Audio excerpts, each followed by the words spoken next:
हम लोग मिसाइल के बारे में पढ़ेंगे। किसी भी देश की सुरक्षा के लिए सबसे जरूरी चीज होता है उस देश के अंदर हमला ना हो और वह देश दूसरे पर अगर जरूरत पड़ा तो टेक्नोलॉजी का यूज करके तुरंत हमला कर सके। इसके लिए जरूरी होता है मिसाइल। मिसाइल को हम लोग हिंदी में प्रक्षेपास्त्र बोलते हैं। मिसाइल खतरनाक नहीं होती है। मिसाइल केवल एक माध्यम है किसी भी आपके विस्फोटक को ले जाने का एक जगह से दूसरे जगह के लिए। इससे ज्यादा मिसाइल का कोई काम नहीं होता। अगर आपने मिसाइल में भर के एटम बम फेंका है तो उधर जाएगा तो एटम बम मारेगा, अगर उसमें आरडीएक्स भरा है तो आरडीएक्स मारेगा, एचएमएक्स भरा है तो एचएमएक्स मारेगा। इस वीडियो को हम लोग 2 भाग में कवर करेंगे क्योंकि हमारे इंडिया में नंबर्स ऑफ वेराइटी है बहुत ज्यादा मिसाइलों का, इसलिए हम इसको फर्स्ट पार्ट बना रहे हैं। इसका एक सेकंड पार्ट आएगा वीडियो में। तो मिसाइल कार्यक्रम हम लोग समझते हैं। भारत में missile man APJ Abdul Kalam को कहा जाता है, जबकि मिसाइल वुमेन केसी थॉमस को कहा जाता है। अगर आप रॉकेट मैन की बात करेंगे तो के सिवान है, और सुदूर संवेदी सैटेलाइट यानी रिमोट सेंसिंग सैटेलाइट, वैसे सैटेलाइट जो दूर से ही जमीन को भांप लेते हैं, उनके जनक की बात करेंगे तो कस्तूरी रंजन, और परमाणु विज्ञान की बात करेंगे तो होमी जहांगीर भाभा का नाम आगे आता है। मिसाइल को हम देखते हैं कई कैटेगरी में मिसाइल को बांटा जाता है। तो सबसे पहले हम लोग समझते हैं मिसाइल के बारे में। तो स्ट्रेटेजिक एंड टेक्टिकल मिसाइलें, कुछ अलग अलग मिसाइलें होती हैं। देखिए सबसे पहले हम लोग देखते हैं क्रूज मिसाइल। कौन सी मिसाइल होती है यहाँ पे? Cruise missile. क्रूज मिसाइल में अगर आप देखेंगे तो सबसे पहला बात होती है क्रूज मिसाइल की जो रेंज होती है ये कम होती है। ये ज्यादा रेंज तक हमला नहीं करती हैं सब, अमूमन ये 1000 किलोमीटर से कम ही मार करती हैं सब। ये इन मिसाइलों की क्षमता, इन मिसाइलों का रेंज ज्यादा नहीं होता है। दूसरी बात देखते हैं, ये मिसाइलों की जो हाइट होती है, एल्टीट्यूड, कितनी ऊंचाई पर उड़ती हैं, तो इनका हाइट भी बहुत कम ऊंचाई पर होता है, जिस वजह से इन मिसाइलों को हम ट्री मिसाइल कहते हैं, क्योंकि ये पेड़ की ऊंचाई पर ही उड़ते हैं, ज्यादा ऊंचाई पर नहीं जा सकते हैं। ये मिसाइलें जो होती हैं इनका सेपरेशन नहीं होता है, कई पार्ट्स में नहीं खुलते हैं, तो इन मिसाइलों का पार्ट्स जो होता है वो अलग नहीं होता है, पार्ट्स एक ही में जुड़े रहते हैं। ये मिसाइलें जो होती हैं टैक्टिकल होती हैं, टैक्टिकल मिसाइलें होती हैं। अब बात आती है टैक्टिकल मिसाइल किसे कहा जाता है। देखिए टैक्टिकल उसे कहा जाता है जो टेम्पोररी डैमेज करे, जैसे कहीं हम हैंड ग्रेनेड फेंक दिए या थोड़ा मोड़ा बम लगा के आरडीएक्स से उड़ा दिए, एक्सप्लोसिव से उड़ा दिए, वो हो गया tactical loss, tactical damage. But कुछ ऐसे डैमेज होते हैं जो परमानेंटली डैमेज कर देते हैं, जिनको रिकंस्ट्रक्शन करना बहुत मुश्किल है। जैसे आप नागासाकी, हिरोशिमा में देखिए, वो स्ट्रेटेजिक डैमेज था, अस्थाई डैमेज था, लेकिन ये वाला जो होता है टैक्टिकल डैमेज होता है। जैसे मान लीजिए हमको पता है कि मेरे बॉर्डर एरिया में या किसी दूसरे कंट्री में हमें घुसना है, वहां पे आर्मी का या दुश्मन के बहुत बड़ा फौज है, तो वहां हम लोग टेक्टिकली मारेंगे क्रूज मिसाइल को। क्रूज मिसाइल ज्यादा हाइट पे नहीं जाती है। अब इसमें इसके आगे आता है, इसमें जो इंजन होता है वो जेट इंजन लगा होता है।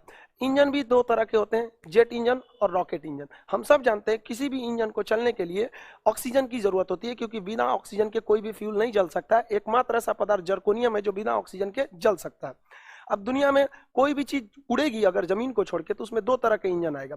पहला इंजन आएगा जेट इंजन, दूसरा इंजन आएगा रॉकेट इंजन। अब जेट इंजन, रॉकेट इंजन क्या होता है? जेट इंजन वैसे इंजन को कहते हैं जो बाहर से हवा को ले लेता है, ऑक्सीजन उसमें से छांट लेता है। वो ऐसे इंजन केवल एटमॉस्फेयर में चल सकते हैं, क्योंकि ऑक्सीजन तो एटमॉस्फेयर में ही अवेलेबल है। यानी ऐसे जहाज जिनको एटमॉस्फेयर यानी वायुमंडल को पार करके अंतरिक्ष में जाना है, उसमें कभी भी जेट इंजन का प्रयोग नहीं किया जाएगा। उसमें जब भी प्रयोग किया जाएगा रॉकेट इंजन। तो जेट इंजन बाहर से ऑक्सीजन ले लेता है और वो वायुमंडल में उड़ता रहता है। तो इसको क्या जरूरत है ये रॉकेट इंजन लेने की?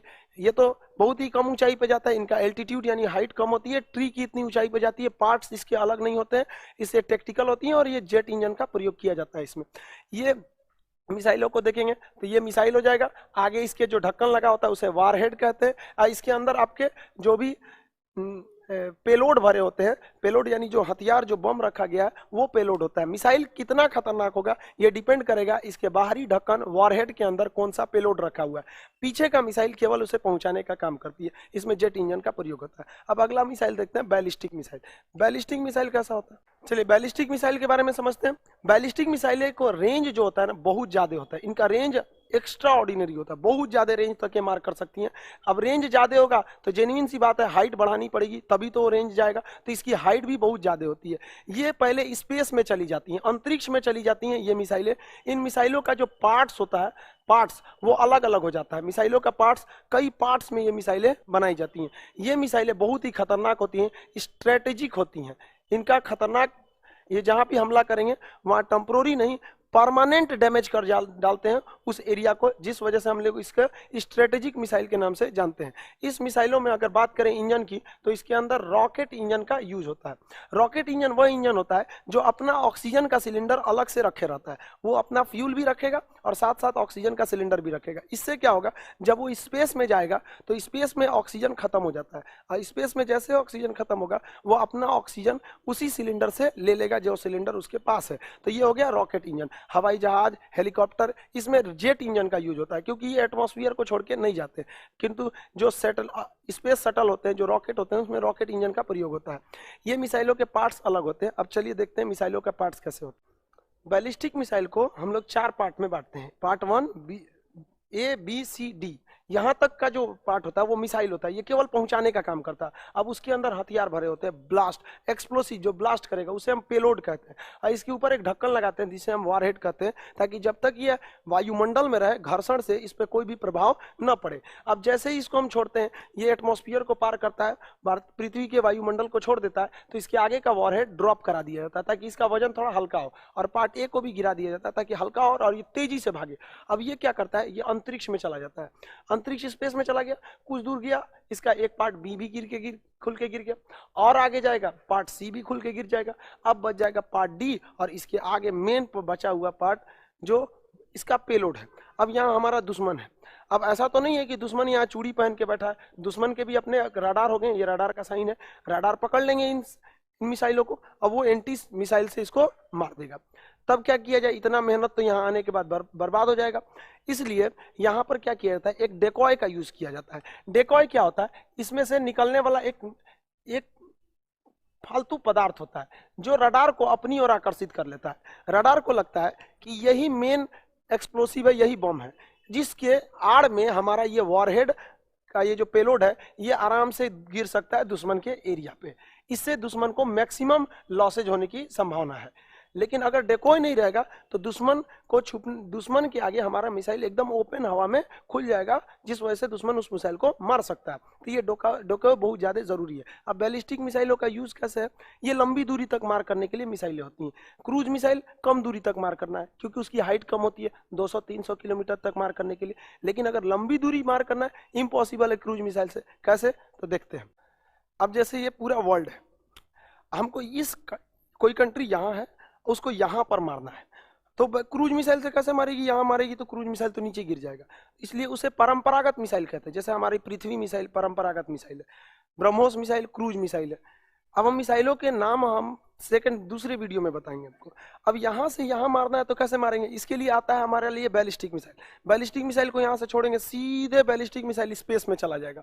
अब यहाँ से वो स्पेस में से लौट के अपना टारगेट ढूंढेगा, वो टारगेट कहाँ है, और वापस लौट के यहाँ पर आएगा, और जब एटमॉस्फेयर में इन करेगा तो डेकॉय छोड़ देगा चारों ओर, ताकि दुश्मन कंफ्यूज कर जाए और दुश्मन को मैक्सिमम लॉस कर देगा। इसलिए जब भी दूर तक मारना है तो इसके लिए हम लोग किसका यूज करते हैं, बैलिस्टिक मिसाइल का। बैलिस्टिक मिसाइल जब भी मार करेगी, दूर तक रेंज की बात करेगी। इसमें सबसे बड़ा फायदा जो होता है बैलिस्टिक मिसाइल का, मान लिया कि वहां मेरा एक दुश्मन है, उस दुश्मन का कोई उसका दोस्त कोई देश यहाँ पे है, उसका मित्र राष्ट्र यहाँ पे, कोई उसका सहयोगी देश यहाँ पे है, तो हम लोग रास्ते में भी गिरा सकते हैं, क्योंकि हमारा वॉरहेड तो गिर चुका है यहाँ से भी हम इसको यहाँ पे गिरा सकते हैं, रास्ते में भी हम इसको गिरा सकते हैं। यानी जितना ज्यादा हमारे वॉरहेड के अंदर पेलोड रखा है बैलिस्टिक मिसाइल के रास्ते माध्यम से, हम रास्ते में भी उसे ड्रॉप करते हुए जा सकते हैं। आपको जानकर बहुत खुशी होगी कि भारत का अग्नि 5 मिसाइल में 10 पेलोड लोड कर सकते हैं, यानी हम रास्ते में टोटल 10 जगहों को डिस्ट्रॉय करते हुए जा सकते हैं। इससे एक और फायदा होता है, जब ये अंतरिक्ष में जाता है तो ये बैलिस्टिक मिसाइलों का जो धुआं होता है वो बादल से छुप जाता है, इसलिए इनको सैटेलाइट से भी ट्रैक करना बड़ा मुश्किल होता है, और इनका रेंज बहुत ज्यादा होता है, बहुत तेज स्पीड से जाते हैं। ये हाइपरसोनिक होते हैं, न कि सुपरसोनिक। अब इस हिसाब से मिसाइलों को फिर 2 तरह से बांटेंगे, हाइपरसोनिक और सुपरसोनिक। चलिए अब हम आपसे पूछते हैं, आप बताइए बैलिस्टिक मिसाइल ज्यादा खतरनाक होती है या क्रूज मिसाइल। देखिए हमारे हिसाब से अगर बात करेंगे तो ज्यादा जरूरत जो होती है वो क्रूज मिसाइल की होती है, क्योंकि ज्यादातर पड़ोस में ही युद्ध होते हैं। और बैलिस्टिक मिसाइल, अब्दुल कलाम ने भी बोला था कि बड़ी मिसाइलें शोपीस बन के रह जाती हैं, तो छोटी मिसाइलें ज्यादा खतरनाक होती है। ये कम हाइट से जाती हैं, इसलिए इनको ट्रैक करना बड़ा मुश्किल होता है। तो क्रूज मिसाइल ही ज्यादा खतरनाक होती हैं, न कि बैलिस्टिक मिसाइल। इसलिए देखेंगे भारत ने भी अपना अग्नि मिसाइल बना दिया है, लेकिन ज्यादा डेवलपमेंट वो क्रूज मिसाइल जैसे ब्रह्मोस पर वो वर्क करता है। तो चलिए अब हम लोग थोड़ा सा आगे समझते हैं सुपरसोनिक क्या होता है और हाइपरसोनिक क्या होता है। सबसे पहला चीज होता है मेक नंबर। देखिए मेक नंबर क्या होता है? मेक नंबर से हम वायुयान या मिसाइलों की चाल नापते हैं। ये मेक संख्या क्या बताता है कि वस्तु की चाल ध्वनि की चाल से कितनी ज्यादा है। मान लिया कि ध्वनि की चाल से 2 गुनी है, तो यहाँ लिखेंगे 2 गुणे ध्वनि की चाल, अब बटा ध्वनि की चाल है, कट जाएगा तो 2 आ जाएगा। यानी अगर किसी मिसाइल की रफ्तार 2 मेक है, यानी वो ध्वनि की चाल से 2 गुनी तेज है। 5 मेक है मतलब 5 गुनी तेज है। 10 मेक है मतलब 10 गुनी तेज है। अब हमको पता होना चाहिए ध्वनि की चाल कितनी होती है, तो ध्वनि की चाल 330 मीटर पर सेकेंड हम लोग इसको मानते हैं। आप लोग इसको पढ़े होंगे, लाप्लाक्स ने इसको दिया था। चलिए अब हम समझते हैं, तो इस हिसाब से हम मिसाइलों को कितनी भाग में बांट देते हैं। देखिए मेक नंबर के आधार पर हम मिसाइलों को 3 भाग में बांटते हैं। अगर वो मिसाइल सब सोनिक है, या तो सुपरसोनिक होगी या तो हाइपरसोनिक होगी। सब सोनिक मिसाइल की चाल ध्वनि की चाल से कम होती है, यानी वो मेक से कम होती है, वो बहुत धीमी गति से जाती है। अब इसका यूज क्या होगा? इसका यूज क्या होता है, जैसे नक्सली क्षेत्र हो गया, पहाड़ी एरिया हो गया, आतंकवादी एरिया होगा, जहां पर टारगेट छुपा होता है, तो मिसाइल अगर धीमी गति से जाता है तो उस मिसाइल में आगे कैमरे लगे होते हैं या रडार लगे होते हैं, हम उस मिसाइल को रास्ते में आराम से मोड़ सकते हैं। लेकिन बहुत तेज गति से चला गया तो देखने के बाद भी नहीं मोड़ सकते। तो ये सर्जिकल स्ट्राइक जैसे हम लोग के लिए बेस्ट मिसाइल है। अब होती है सुपरसोनिक मिसाइल, जहां तवा तोड़ हमला करना है, वहां सुपरसोनिक इसकी चाल ध्वनि की चाल से ज्यादा होती है, यानी इसका मेक नंबर अगर बात करेंगे तो 1 से ज्यादा होता है। जैसे हम लोग का सुपरसोनिक मिसाइल की बात करेंगे तो सबसे फेमस सुपरसोनिक मिसाइल हमारा ब्रह्मोस मिसाइल है। इन मिसाइलों के नाम पर चर्चा हम अगले वीडियो में करेंगे।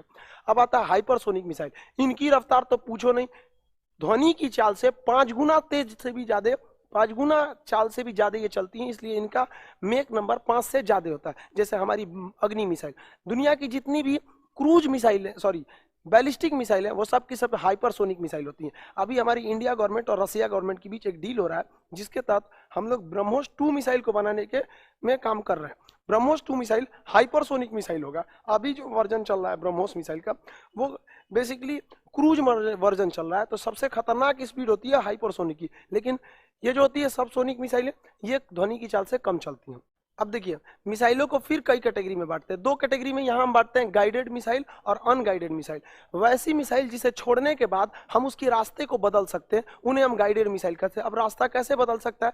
जीपीएस सिस्टम द्वारा बदल सकता है, कैमरा लगा सकते हैं, आगे इंफ्रारेड लगा सकते हैं, उस हिसाब से हम इसके रास्ते को बदल सकते हैं। या फिर लेजर लाइट के थ्रू हम उसको लेजर किरणों के द्वारा उस मिसाइल को रास्ते को बदल सकते हैं। इसका यूज कब किया जाता है? जब मूविंग टारगेट रहता है, जैसे उड़ते जहाज को मार के गिराना है। जैसे हमारे भारतीय वायुसेना के पायलट अभिनंदन जी ने पाकिस्तान के F-16 जहाज को मारा था, तो उसके लिए हमें गाइडेड मिसाइल चाहिए कि अगर टारगेट रास्ता बदले तो वो भी रास्ता बदल देता है, वो गाइडेड मिसाइल होती है। अगर लेजर के थ्रू बदला तो लेजर गाइडेड मिसाइल कहते हैं, नहीं तो जनरली उसे गाइडेड मिसाइल कहते हैं। गाइडेड मिसाइल के साइड साइड में पंख निकले होते हैं, विंग्स होते हैं, जिस वजह से वो अपना रास्ता बदल सकता है। अगर विंग्स नहीं रहेंगी तो वो गाइडेड मिसाइल नहीं है। इस रास्ते आप देख के भी पहचान सकते हैं। अभी हम आपको 2 इमेज देंगे, आपको फर्क पता करना है गाइडेड कौन सा है और अनगाइडेड कौन सा है, क्योंकि जिसमें विंग्स लगी रहेंगी वो गाइडेड है, विंग्स नहीं लगी रहेंगी अनगाइडेड मिसाइल है। अब देखिए अनगाइडेड मिसाइल क्या होता है? वैसी मिसाइल जिसको एक बार आपने छोड़ दिया फिर अब वो गाइड नहीं हो सकती, अपना रास्ता नहीं बदल सकती है। इसको कब मारते हैं? जब कोई रुका हुआ टारगेट है, जैसे दुश्मन का बंकर है, कोई बड़ा शहर है, या कोई ऐसा टारगेट जो मूव नहीं कर रहा है, उसको मारने के लिए हम अनगाइडेड मिसाइल का यूज करते हैं। अनगाइडेड मिसाइल सिंपल सी होती है, ये मतलब उसमें विंग्स नहीं लगे होते हैं, जिस वजह से डायरेक्शन न बदल सके। इसलिए हम इस मिसाइल को दागो और भूल जाओ मिसाइल कहते हैं। जैसे आपने पढ़ा होगा अक्सर नाग मिसाइल दागो और भूल जाओ। इस क्यों? क्योंकि उसको रास्ता ही नहीं चेंज कर सकते, यानी आपने एक बार मार दिया तो फिर अब भूल जाओ, फायर एंड फॉरगेट, या वो रास्ता ही नहीं बदल सकता, आप क्या करिएगा आप उसको सोच के बारे में, अब वो मारेगा ही मारेगा। इस हिसाब से हमने 2 मिसाइलों को फिर 2 कैटेगरी में बांट दिया। अभी इस वीडियो में हम लोगों ने कुछ मिसाइलों के बारे में पढ़ा। अभी बहुत सारी मिसाइलें बची हैं, जैसे surface to air missile, surface to surface missile, surface to under water missile, air to air missile, air to surface missile, water to water missile, water to surface missile. कई टाइप की मिसाइल हैं। BrahMos missile, Nag missile, Helina missile, Prithvi, Agni, ये सारी मिसाइलों के बारे में हम लोग नेक्स्ट वीडियो में डिटेल से पढ़ेंगे, ताकि आपका मिसाइल के बारे में जानकारी पूरी हो सके और आप ये जान सके कि भारत का DRDO चुपचाप नहीं बैठा है, हम अपनी सरहदों की सुरक्षा के लिए तैयार हैं।